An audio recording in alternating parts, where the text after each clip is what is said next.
What's going on, everybody? Josh Engleman for Awesemo.com, and I am back with my NBA DFS contenders on DraftKings for Monday, May 31st. Now, be sure to hit that like button, subscribe to the channel, and hit the notification bell so you know when this and all of our other content goes live. Follow me on Twitter at Josh Engleman, only place you're going to get updates to my sim results as we get closer to lock. And finally, let me know in the comment section who is your favorite and least favorite of my contenders for today's slate. We are rounding out the bottom of my top 10 with Rui Hachimura, Bradley Beal, Davis Bertans, Mike Conley, and Danny Green on the outside looking in. Who will be my favorites, my top 5 plays for today? It's time to find out. First up at number 5, we're going to the shooting guard spot, and we're grabbing Seth Curry. Now, he's 4,300, a little bit more expensive than he is on FanDuel, projected for 23. The goal's 29. He's in the optimal lineup 38% of the time. You're expecting Curry to play 30 or more minutes. I have him in for 30 here. And he's basically a 0.7 guy. 17% usage, 13 real points, 2.5 boards, 2.5 assists. You're not getting too much else. But you are getting the benefit of the best pace-up matchup you can find in the league against a really not good defense. So I expect a lot of additional possessions, and I expect Seth Curry to find some open looks. There aren't too many shooters in the league that are better than him. I'm willing to bet on Seth Curry for today. 4,300 is an excellent value price on a 2-game slate. Staying in Philly, which will be the theme of the top 5, small forward, power forward eligible Tobias Harris is in at number 4, 7,300, projected for 39. The goal's 48, and he is in the optimal lineup 39% of the time. I assume Harris is playing 36 minutes. If the game's competitive, it could be more. If it's not competitive, he's probably only playing like 30, but he might have got there already anyway. 1.09 fantasy points per minute in that same monster pace-up spot that Seth Curry gets. 21 real points, 7 boards, 4 assists, and 2 stocks. He's doing quite a bit more than Seth Curry, obviously.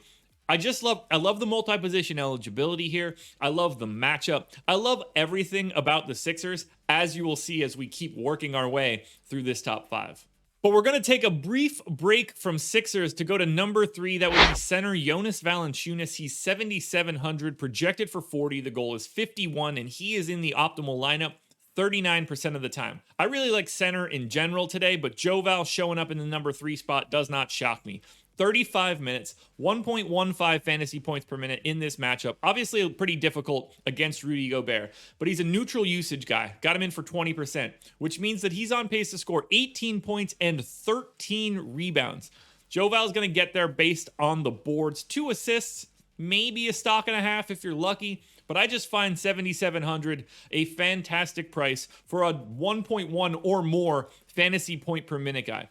You prefer him to have more than just center eligibility, but I don't think it matters on a day like today because you can allocate so much center eligibility plus utility to the 3 main centers on the slate. Now at number 2, we're going to my boy, point guard eligible Ben Simmons. He's 7,900, projected for 41. The goal is 52, and he is in the optimal lineup 39% of the time. Simmons has been pretty solid during this playoffs. 36 minutes, 1.14 fantasy points per minute. The matchup is obviously great for him, so he can push in transition. 16 points, 8 assists, 8 rebounds, 2.5 stocks. I mean, this guy does a little bit of everything. When he is active on the offensive end, you could assume he's going to be hanging a big fantasy day. So as long as Ben Simmons is looking for his own shot, if this game is competitive and he's playing 36 minutes, he's the second best play of the day. Now, before we get to that number 1 contender, one last reminder, please hit that like button, subscribe to the channel, hit the notification bell so you know when everything goes live, then head to Twitter and follow me at Josh Engleman. It's the only place you're going to get updates to my sim results as we get closer to lock. And then finally, let me know in the comment section who is your favorite and least favorite of my contenders for today's slate, and let me know who's the contender that you thought was going to be on this list that you don't see.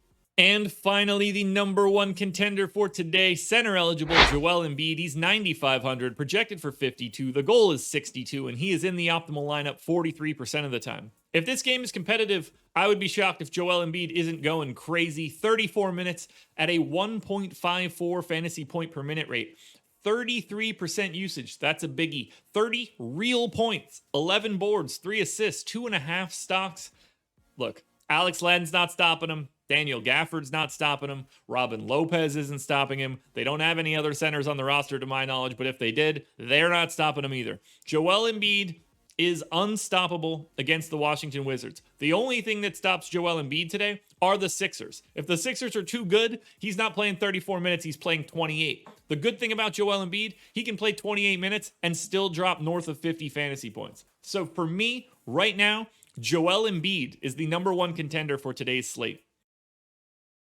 Alrighty, folks, that will do it. Those are my NBA DFS contenders on DraftKings for Monday, May 31st. Process show is in the books. Go watch that. Strategy show also in the books. Go watch that. FanDuel version of this video, if you want to go check that out, you can do that as well on our YouTube channel. And then I will be back again tonight, live before lock from 6 to 7 with Greg Ehrenberg, breaking it all down once again.